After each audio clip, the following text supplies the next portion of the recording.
사도행전 20장 24절 말씀을 다 같이 한 목소리로 합독하겠습니다. 내가 달려갈 길과 주 예수께 받은 사명 곧 하나님의 은혜의 복음을 증언하는 일을 마치려 하면 나의 생명조차 조금도 귀한 것으로 여기지 아니하노라.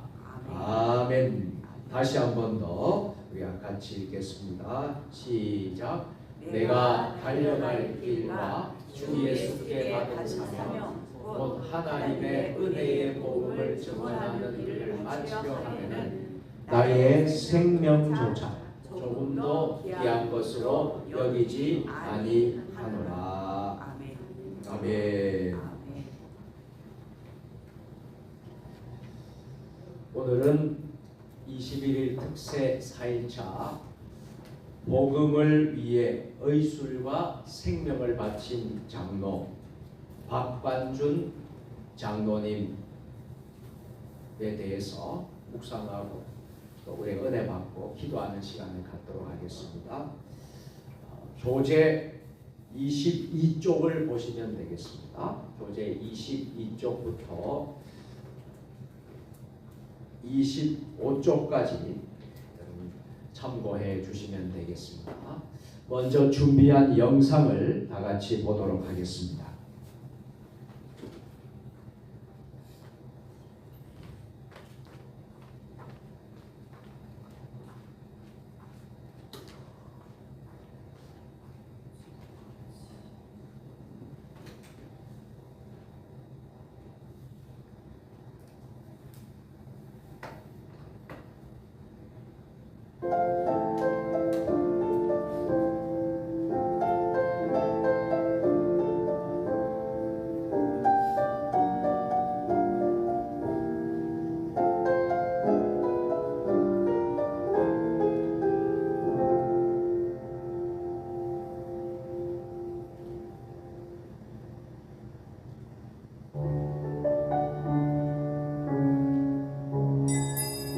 인물 소개. 박관준 장로는 1875년 평안북도 영변에서 구호 박지왕의 아들로 태어났습니다. 그는 어려서부터 총명하여 논어와 맹자, 시전과 중용은 물론 주역과 병서까지 통달했습니다. 또한 노장 사상과 불교 경전에도 해박한 지식을 지닌 당대의 지식인이었습니다. 그러나 청년 시절 방탕한 삶으로 인해 큰 병을 앓게 되었고 한때는 시청교에서 수도 생활을 하며 진리를 찾고자 했습니다. 그의 인생을 바꾼 것은 병상이었습니다. 서울 세브란스 병원에 입원해 있던 중 의료 선교사로부터 복음을 듣게 되었고 그곳에서 예수 그리스도를 인격적으로 만나게 됩니다. 이후 그는 1907년 평양 장대영교회 부흥성회를 통해 깊은 은혜를 경험했고 나라를 잃은 시대 속에서 예수를 위해 사는 길이 무엇인지 진지하게 고민하게 되었습니다. 그는 복음을 전하기 위한 도구로 의술을 선택했습니다. 1912년부터 의학 공부를 시작해 1917년 의사 면허를 취득했습니다. 그는 병원의 이름을 십자의원이라 지었고 진료실에는 이런 글을 걸어두었습니다. 나는 육신의 병을 치료함과 동시에 영혼의 병을 치료하기를 갈망한다. 박관준 장로는 진료로 하루를 시작하고 전도와 기도로 하루를 마쳤습니다. 무의촌을 찾아다니며 병든 육체와 영혼을 함께 돌보았고 연약한 교회를 돕기 위해 병원을 여러 지역으로 옮겨 다니기도 했습니다. 이후 개천읍 교회에서 장로로 섬기며 교회와 사회를 잇는 신앙인의 삶을 살았습니다. 그의 전도의 대상에는 조선 말과 근대사의 중요한 인물들도 있었습니다. 철종의 사위이자 갑신정변의 주모자였던 박영효와 동아일보와 고려대학교를 세운 인촌 김성수에게도 복음을 전했습니다. 박영효는 헌신의 길로 나아갔고 김성수 역시 기독교 신앙에 깊은 관심을 갖게 되었습니다. 1935년 60살이 된 박관준 장로는 특별한 영적 체험을 하게 됩니다. 나를 위해 피를 흘릴 자가 누구냐? 이 물음에 그는 이렇게 응답했습니다. 제가 흘리겠습니다. 그리고 그 고백은 곧 현실이 되었습니다. 1938년 장로교 총회가 신사참배를 가결하자 그는 이를 좌시하지 않았습니다. 그는 미나미 총독 면회를 13차례나 요청했고 신사참배를 강요하면 성경적 저주가 임할 것이라는 경고장을 보내기도 했습니다. 1939년 3월 22일 그는 안희숙 권사와 일본 신학교에 재학 중이던 아들 박영창과 함께 일본 제국의회 방청석에서 성명서를 뿌리며 외쳤습니다. 나는 여호와 하나님의 사명자이다. 그는 곧 체포되어 한국으로 송치되었고 이후 6년 동안 옥고를 치르게 됩니다. 1945년 1월 1일 그는 70일 금식기도에 들어갔습니다. 그리고 3월 13일 가족들 앞에서 신앙의 유언을 남긴 뒤 찬송을 부르며 주님의 품에 안겼습니다. 그는 조국의 해방을 예언했지만 그 영광을 불과 5달 앞두고 순교의 길을 걸었습니다.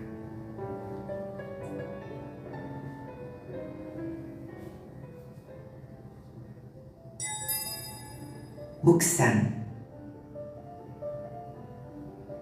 박관준 장로의 신앙은 무엇을 아느냐보다 무엇을 위해 사느냐에 대한 질문이었습니다.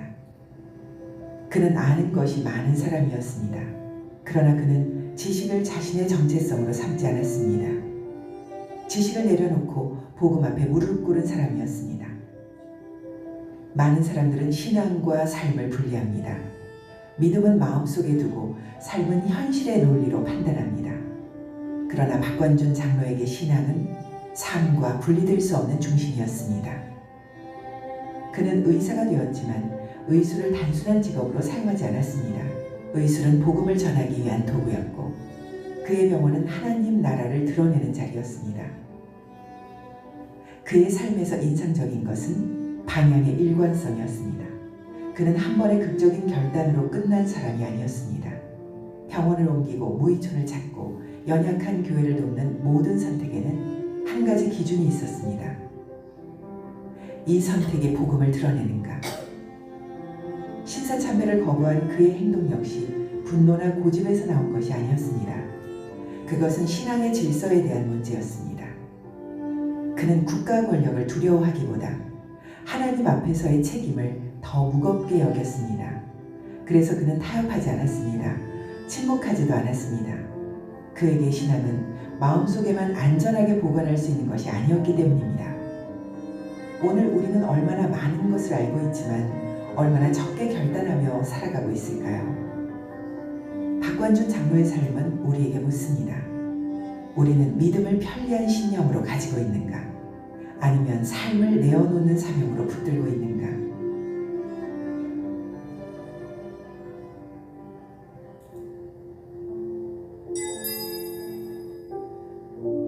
박관준 장로의 삶을 통해 우리의 신앙을 잠시 돌아보면 좋겠습니다. 나는 신앙을 삶의 중심으로 두고 있는가? 아니면 한 영역으로만 두고 있는가? 나의 재능과 직업은 복음을 위해 어떻게 사용되고 있는가? 오늘 하나님 앞에서 다시 정렬해야 할 삶의 기준은 무엇인가? 지금 잠시만 멈추어 하나님 앞에서 이 질문을 생각해 보십시오.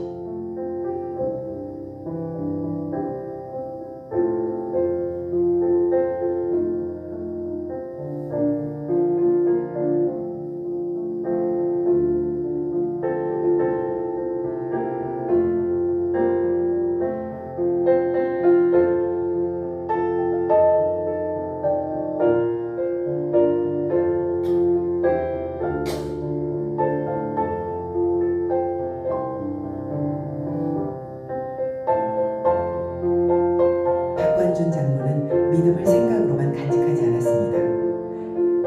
그는 자신의 삶과 재능 그리고 선택을 통해 복음을 드러내는 길을 걸었습니다. 오늘 우리의 자리에서도 신앙이 삶의 중심이 되고 우리의 모든 선택이 하나님을 향하도록 살아가시기를 바랍니다.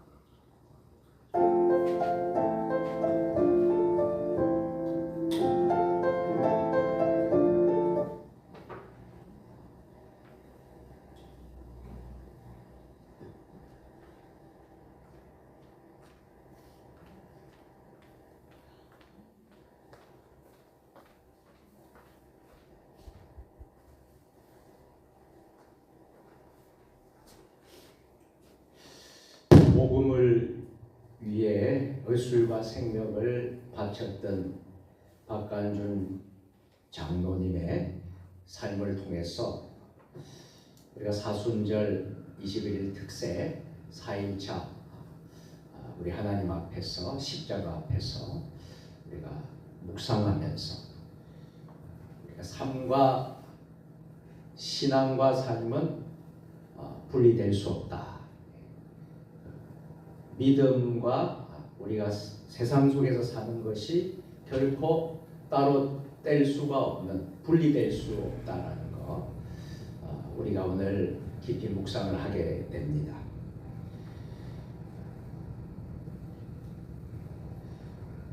우리 오늘 이 말씀 다시 한 번 더 우리가 새겨야 될 것 같아요. 우리 박간준 장로님의 그 삶을 통해서 우리가 사도행전의 말씀을 다시 한 번 더 우리 한번 묵상하면서 읽겠습니다. 다 같이 내가 달려갈 길과 주 예수께 받은 사명 곧 하나님의 은혜의 복음을 증언하는 일을 마치려 하면 나의 생명조차 조금도 귀한 것으로 여기지 아니하노라. 아멘. 우리는 지금 사순절 절기를 보내고 있습니다. 사순절은 단순히 하나의 절기만이 아닙니다. 우리 예수님께서 우리를 위해, 나를 위해 십자가를 지신 사랑과 희생을 기억하는 시간입니다. 그리고 동시에 우리에게 이런 질문을 하십니다. 너는 무엇을 위해 살고 있느냐? 너의 인생은 어디를 향해 달려가고 있느냐? 우리 하나님께서 저와 여러분에게 질문을 하고 계십니다. 오늘 본문에서 사도 바울은 자신의 인생을 한 문장으로 정리하고 있습니다. 나는 복음을 위해 살고 복음을 위해 죽을 것이다. 오늘 이 사도 바울의 고백이 오늘 저와 여러분의 고백이 되었으면 좋겠습니다. 이 고백은 단순한 말이 아니라 삶으로 증명된 신앙 고백입니다. 그리고 한국 교회사에서도 이와 같이 사도 바울과 같이 산 사람이 있습니다. 그분이 바로 오늘 우리가 배우고 묵상해야 될 한국 교회사에서 복음을 위해서 의술과 생명을 바쳐 살았던 믿음의 사람 순교자 박관준 장로입니다. 오늘 그분의 삶을 통해서 오늘 우리에게 주시는 하나님의 음성을, 하나님의 메시지를 함께 나누고자 합니다. 첫째로 박간준 장로의 삶은 직업을, 의사라는 직업을 사명으로 알고 직업을 사명으로 사용한 사람이었습니다. 우리 믿음의 사람들은요, 믿음 따로 생활 따로가 아니에요. 신앙과 우리가 일상생활의 삶이 분리되지 않습니다. 여러분 잘 기억하십시오. 우리는 일터 선교사입니다. 할렐루야. 여러분의 직장이 일터가 선교지입니다. 우리는 가정도 우리가 어디에서 뭘 하든 우리는 선교사라는 생각을 가지고 일터에서, 가정에서, 세상에서 살아가야 될 줄로 믿습니다. 박간준 장로는 그 직업을 사명으로 알고 살았던 사람이었습니다. 오늘 본문에 사도 바울은 이렇게 고백하고 있습니다. 사도행전 20장 24절 상반절 내가 달려갈 길과 주 예수께 받은 사명이 있노라 하는 것입니다. 그 사명은 무슨 사명입니까? 주께 받은 사명이라는 거예요. 여러분들은 다 주께 받은 사명이 있는 줄 믿습니다. 사도 바울이 이런 고백을 하는 것입니다. 여기에서 이 사명이라는 단어를 한번 묵상해 보십시다. 이 사명이라는 단어를 헬라어로 보면 디아코니아라고 합니다. 따라서 하겠습니다. 디아코니아. 이 디아코니아라는 단어가 사명인데 이 뜻은 단순한 일이 아니라 하나님이 맡기신 거룩한 사역의 의미를 한다.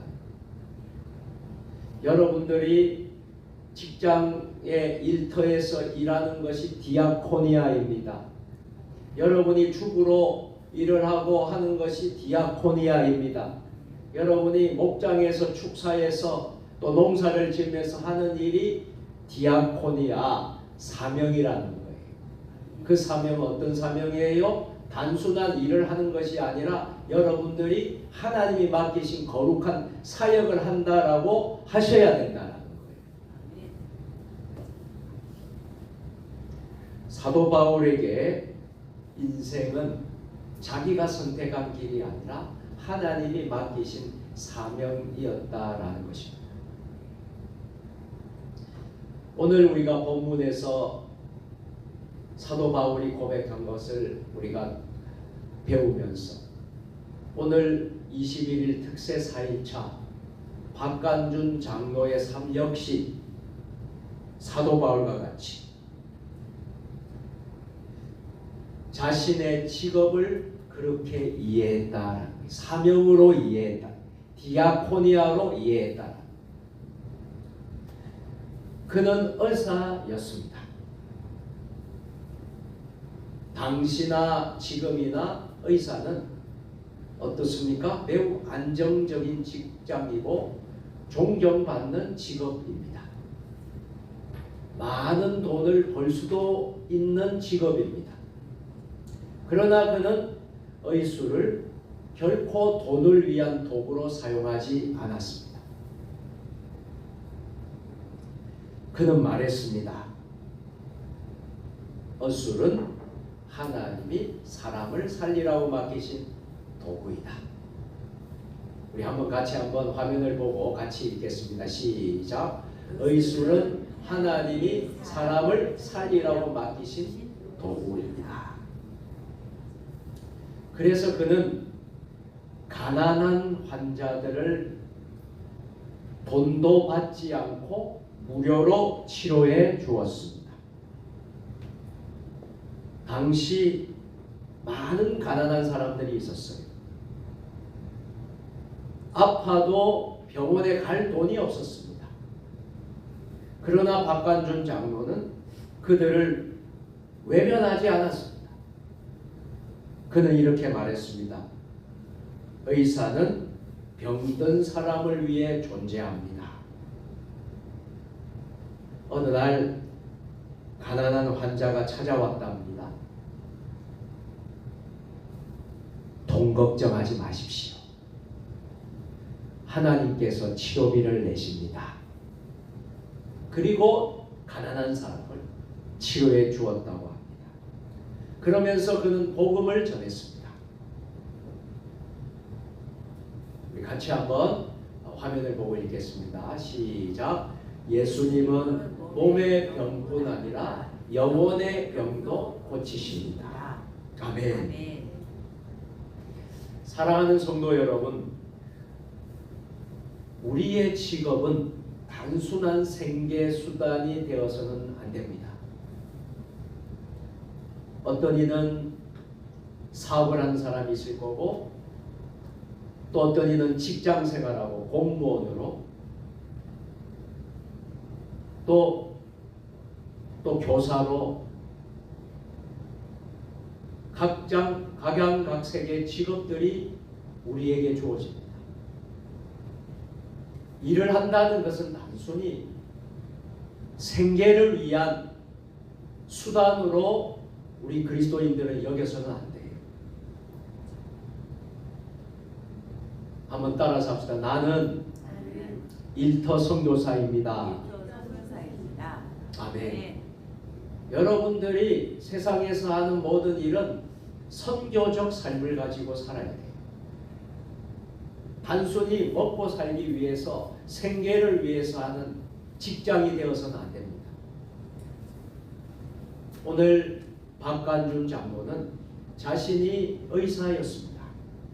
하나님은 의사를 통해서 사람을 살리신다는 것을 알고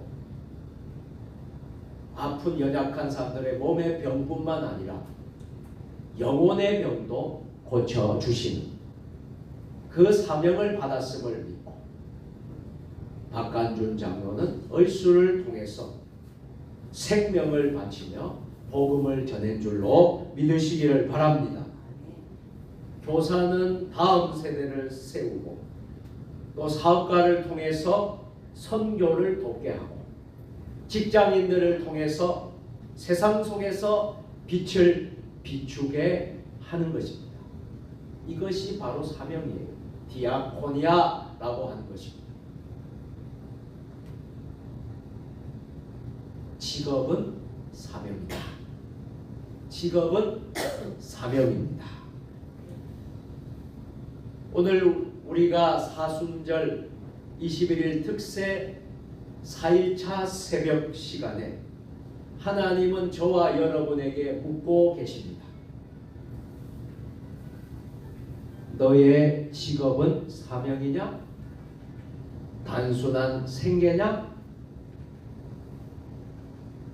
이런 질문을 우리 주님이 하십니다. 여러분들은 어떻게 대답해야 되겠습니까? 주님, 저의 직장이, 저의 일터가 사명입니다. 할렐루야. 두 번째로 박관준 장로의 삶을 통해서 우리가 하나님의 메시지를 우리가 듣는 것은 신앙을 위해 고난을 선택한 사람이었다라는 것입니다. 제가 계속해서 여러분들에게 말씀을 드렸죠. 신앙생활은 편안한 길을 가기 위해서 하는 것이 아니다. 신앙생활을 하는 사람들은 고통도 따르고 고난도 감수할 수 있어야 된다.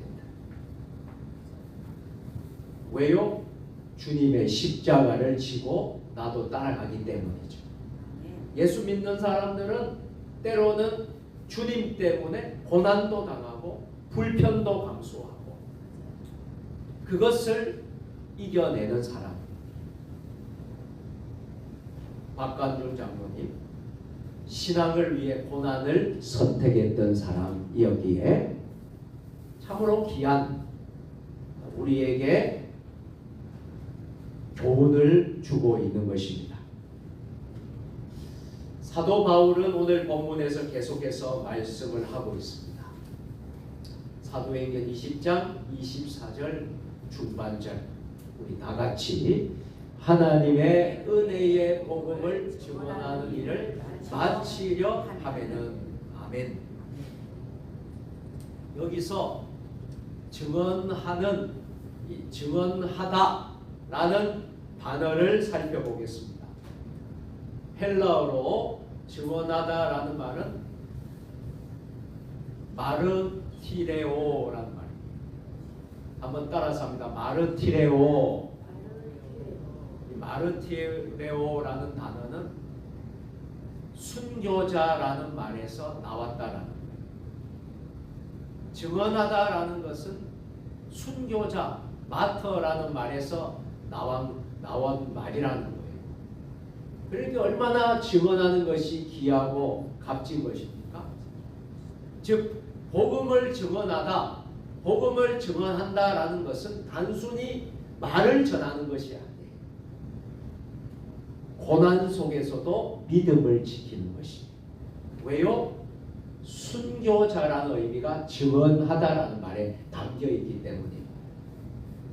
여러분들이 예수를 전하잖아요. 복음을 전하잖아요. 선교사님들이 왜 저 머나먼 이국 땅에 5대양 6대주의 어려운 나라에 들어가서 선교를 합니까? 이 땅에도 예수 믿지 않는 사람들이 많은데 왜 선교지에 가서 그렇게 고생하면서 복음을 전해야 하나요? 단순히 말을 전하려고 하는 게 아니에요. 고난 가운데서도 믿음을 지키고 이 증언한다. 순교자라는 의미가 많아요. 여러분들이 해외에 나가지 않고도 우리는 순교적 삶을 살 수 있어요. 선교적 삶을 살 수 있어요. 어떻게 살 수 있을까요? 증언하면 됩니다. 예수님을 증언하면 됩니다. 여러분이 동네 마을에 가서 예수님을 증언하는 것이 이것이 바로 마르티레오라는 것입니다. 박간준 장로의 신앙이 바로 그러하였습니다. 당시 시대가 일제강점기 시대니 나라도 잃고 자유도 잃고 너무나 핍박받던 고난받던 일제강점기 시대, 일본은 한국 교회의 신사참배를 강요했습니다. 신사참배는 단순한 국가 행사가 아니었습니다.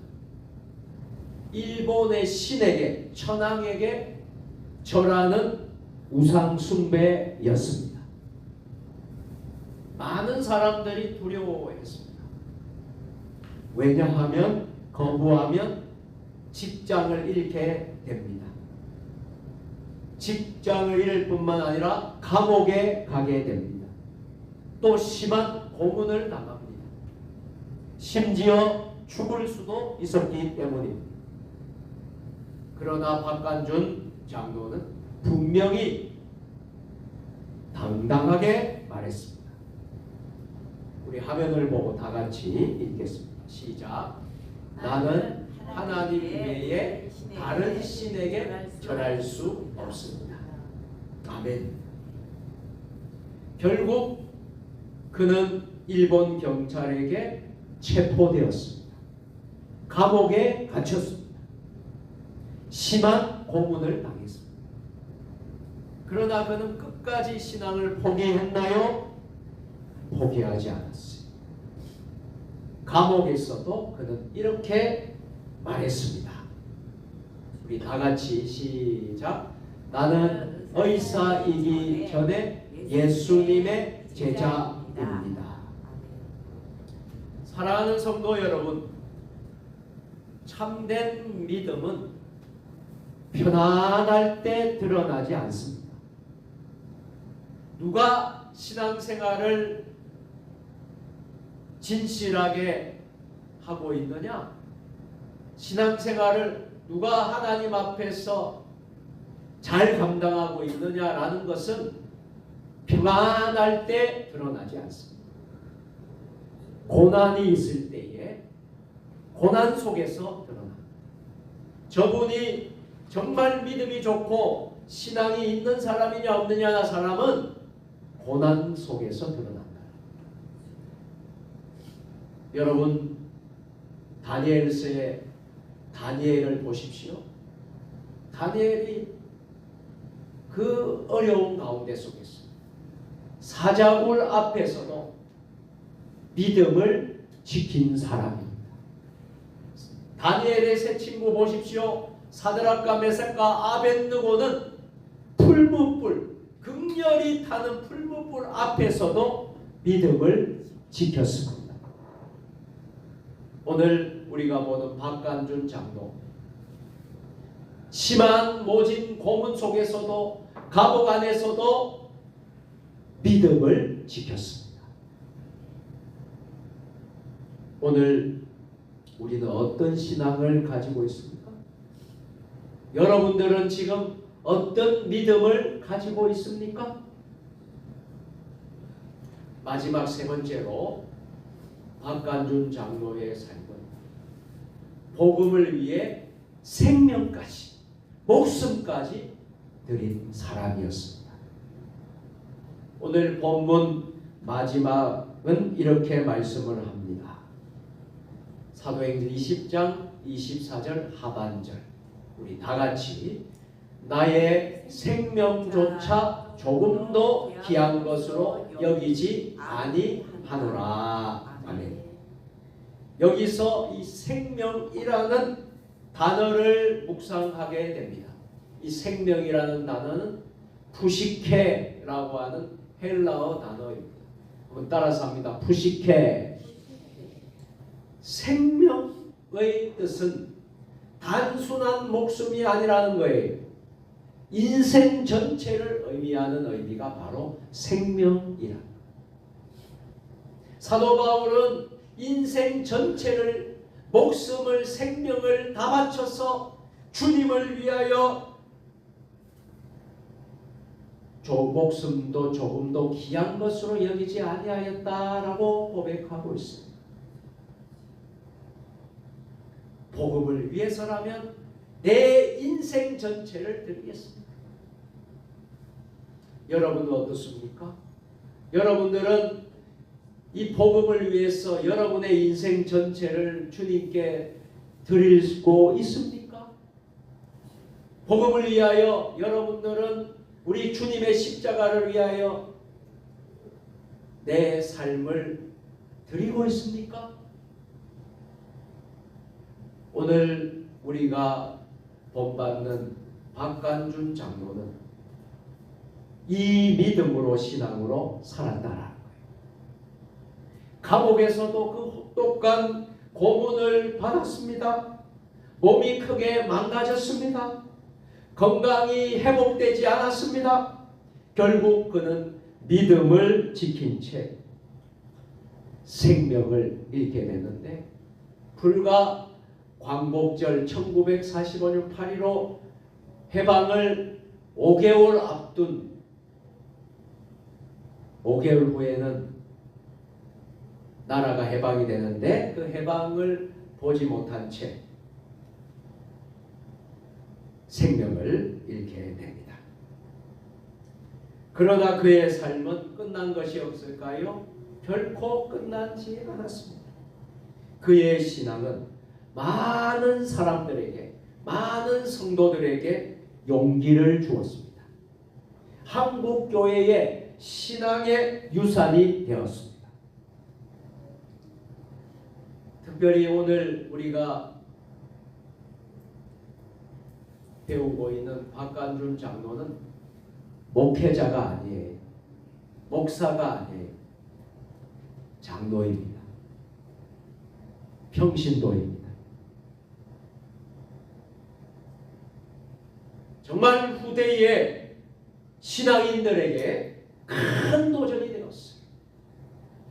저는 우리 교회 성도들이 박간준 장로와 같은 그런 신앙인들이 되었으면 좋겠습니다. 우리 교회 장로님들이 박간준 장로와 같은 장로, 우리 교회 권사님들이, 우리 교회 집사님들이 박간준 장로와 같은 신앙의 사람들이 되었으면 좋겠습니다. 역사를 보면 편안하게 산 사람들은 별로 기억되지 않습니다. 그러나 믿음을 위해 헌신한 사람은 오래도록 기억되고 있습니다. 저는 여러분들이 하나님 앞에서 목숨 다하여 생명 다해서 사명 감당하고 자기의 목숨도 조금도 귀하게 여기지 않는다면 여러분의 인생의 삶이, 여러분이 세상을 떠나서도 후대에 기억되는 사람이 될 것이라고 생각합니다. 물론 저도 마찬가지예요. 많은 목사들이 있지만 다 목사님들이 다 그런 마음으로 하시겠지만 저 역시 복음을 위해서 생명을 조금도 아끼지 않았습니다. 제가 목회를 하고, 제가 사역을 하고, 제가 세상을 떠나고 나서 제가 만약에 후대의 후손들에게 기억되는 사람이 된다 그러면 정말 하나님께 영광이 되리라 생각을 합니다. 여러분의 삶이 그런 삶이 되기를 주님의 이름으로 축복합니다. 이제 말씀을 맺도록 하겠습니다. 박간준 장로의 삶은 사도 바울의 말씀 그대로였습니다. 같이 한번 읽겠습니다. 시작. 나는 복음을 위해 살고 복음을 위해 생명도 아끼지 않는다. 그의 삶은 우리에게 세 가지 질문을 던집니다. 첫째, 나의 직업은 사명인가? 여러분들이 직장에서 하는 직업, 농사를 짓고 있는 일, 축사에서, 목장에서, 또 가정주부로 하는 모든 것이 사명인가? 두 번째로, 나는 신앙을 위해 고난을 감당할 수 있는가? 여러분, 예수님 때문에 고난도 감수할 수 있습니까? 아멘이십니까? 세 번째로, 나는 복음을 위해 무엇을 드리고 있는가? 복음을 위해서 사도 바울은 박간준 장로는 내 생명조차 아끼지 않았다. 내 인생 전체를 드렸다. 여러분들은 복음을 위해 무엇을 드리고 있습니까? 사순절은 우리에게 이렇게 묻고 있습니다. 너는 무엇을 위해 살겠는가? 이것이 여러분 우리 그리스도인들의 정체성입니다. 정체성이라는 것은 영어로 아이덴티티라고 하는 것입니다. 너는 무엇을 위해 살겠는가? 여러분, 무엇을 위해서 살아야 되는 것이 우리 그리스도인들입니까? 하나님의 영광을 위해서 사는 거예요. 아멘. 이것이 그리스도인들의 아이덴티티, 정체성. 너는 무엇을 위해 살겠는가? 부디 저와 여러분들 모두가 복음을 위해 사시고 복음을 위해 헌신하시고 복음을 위해 달려가시는 사명자의 인생이 되시기를 예수님의 이름으로 축원합니다. 기도하겠습니다. 사랑의 하나님 아버지, 박간준 장로처럼 복음을 위해 사는 믿음을 우리에게 주옵소서. 편안함을 따라 사는 인생이 아니라 사명을 따라 사는 인생이 되게 하옵소서. 우리의 직장과 삶과 재능이 복음을 위해 사용되게 하시고 어떤 상황 속에서도 믿음을 지키는 용기를 주옵소서. 예수님의 이름으로 기도합니다. 아멘. 복을 빕니다. 지금은 우리 주 예수 그리스도의 은혜와 하나님 아버지의 무한하신 사랑과 성령님의 교통하심이 복음을 위해 살기로 결단하는 사순절 21일 특별 새벽 기도에 참여한 모든 성도들과 그 가정과 일터 위에 또 세종 주님의 교회와 한국 교회 위에 이 나라 민족 역사와 세계 열방 모든 선교사님들 위해 이제로부터 영원토록 함께 하시기를 축원하옵나이다. 아멘.